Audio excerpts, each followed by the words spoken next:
A co-worker of mine and his wife are members of a local theater troupe in a nearby county. They're putting on a production of The Hobbit. They asked me if I would build a few props for it. I said of course. The first thing I'm building is a giant spoon. I glued up some 1x10s and let them dry overnight. Now I'm going to just sketch out the basic shape of a spoon. You can see here at the tail end of the spoon I've created a little bit of a flare like a teaspoon would have. I'm going to end up cutting this off eventually. At this point I didn't know that I was though.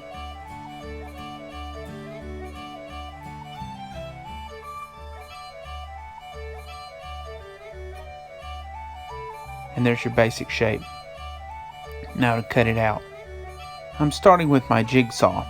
It doesn't quite reach all the way through the wood, but it gets to the last layer. I'm using it to cut the curves.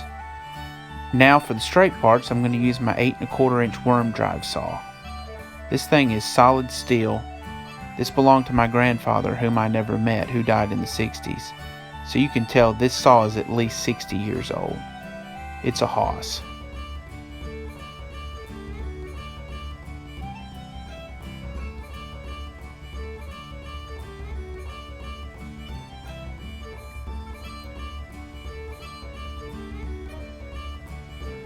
Because neither saw's blade reached all the way through, I've got to break off the pieces that I cut. It's fairly easy with a hammer. Don't worry about the jaggedness, I'm going to clean this up here in a minute. There's your basic shape. Now we need to thin it down a little bit on the other plane and add a few curves to it. Here I'm sketching out the basic area where I want to remove. Using my worm drive saw again, I cut out the straight pieces.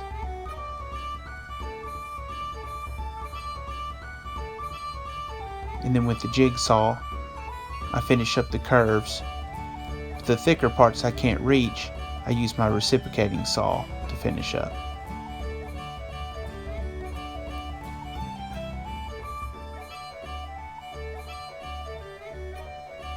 Now that we've got the majority of the stock removed, I take it outside because this next step is messy.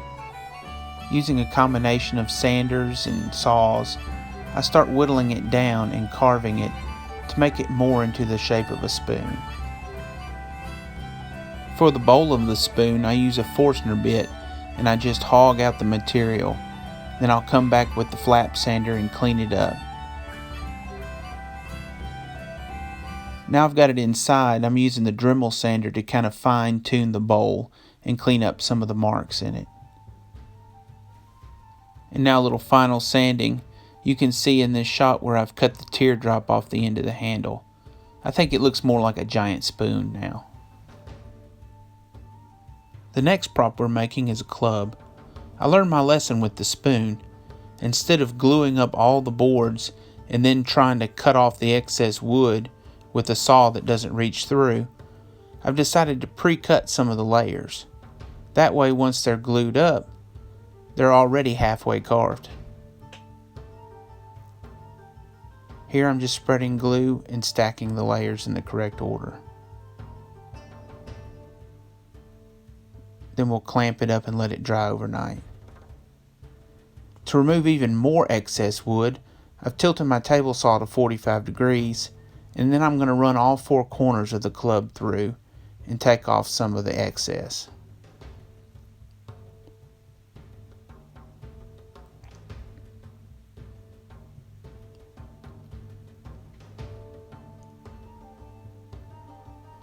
Now using a pry bar, I'm going to pull off the excess, and you can start to see the basic rounded shape of a club forming here.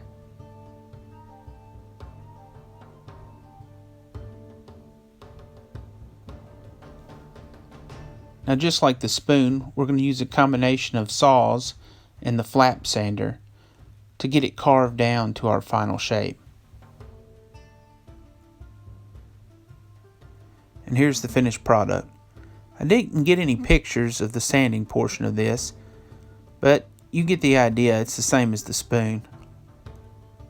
Now I hired a local doctor from the hospital to come in right after work with his lab coat on to stain these. He's using my favorite cherry stain on the spoon. And on the club, he's using dark walnut.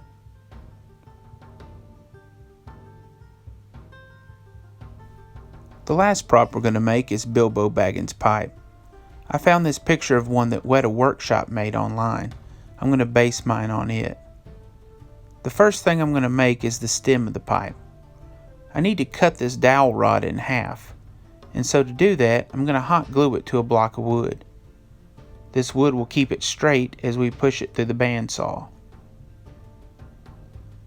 I've set up a fence on the bandsaw, and using our block of wood and our dowel, I'm going to push it through and split the dowel directly in half.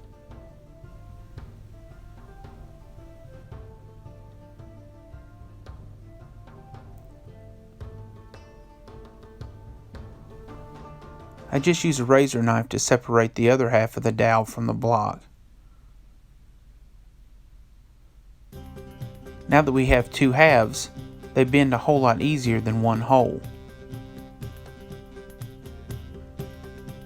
Now we need to make a jig so we can glue them back together in a curve shape.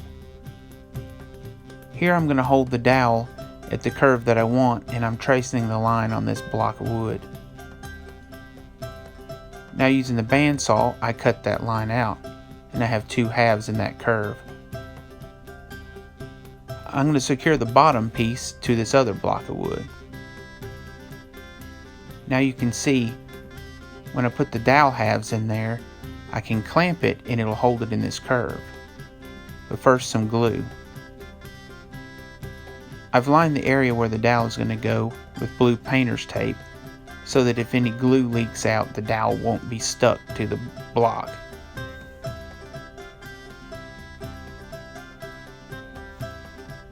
Now after coating it really well, I put the halves back together and I loosely join them together with some tape just so that they stay aligned. Now we're going to put it in our bending jig.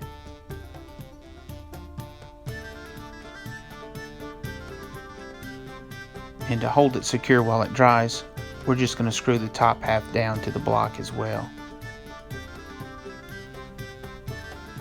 And in a few hours, when we take it out of this jig, it will be permanently curved. In the meantime, let's work on the bowl of our pipe. I'm sketching out the bowl of the pipe on a big block of cedar. Now if this was a real pipe, you'd carve the bowl out of a burl. But I'm not going to carve a hard burl for a fake pipe. I'm going to carve soft cedar because you won't know the difference from the stage. We'll remove the majority of the material with a woodcarver's knife. It's just a matter of whittling it down a little bit at a time. I'm also using the stationary sander to help smooth it and take away some of the stock as well. Now I'm going to drill a hole for the bowl. I'm just using a Forstner bit and taking my time.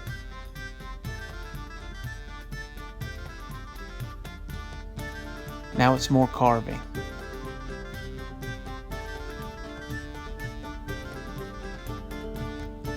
You just want to be careful when carving that you don't take away too much stock. Take off a little bit and look at it, and take off a little bit more until you get it just like you want it. Now I'm drilling a hole for the stem to go in. This was a little nerve-wracking because it was so close to the edge, but it turned out good. Now a little more carving and sanding to get it just right. Now let's check on our stem. Perfect, it retained its curved shape.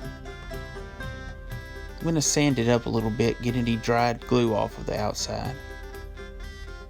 And then after cutting it to length, I'll put a little glue in the end of the bowl,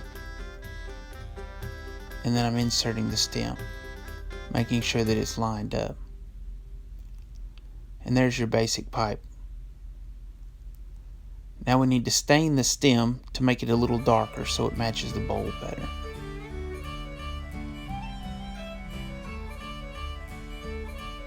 It actually matched it really well until I put the clear coat on. Then they came different colors again, but close enough.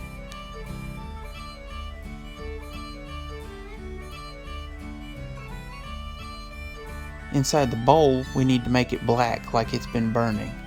So I'm just taking a black Sharpie and I'm going to color it black inside.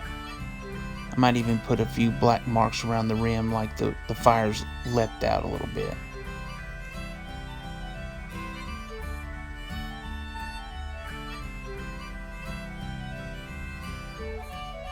I'm going to temporarily screw a drywall screw inside the bowl to give me a handle to hold it while I'm finishing it. And the finish I'm using is this polyurethane spray.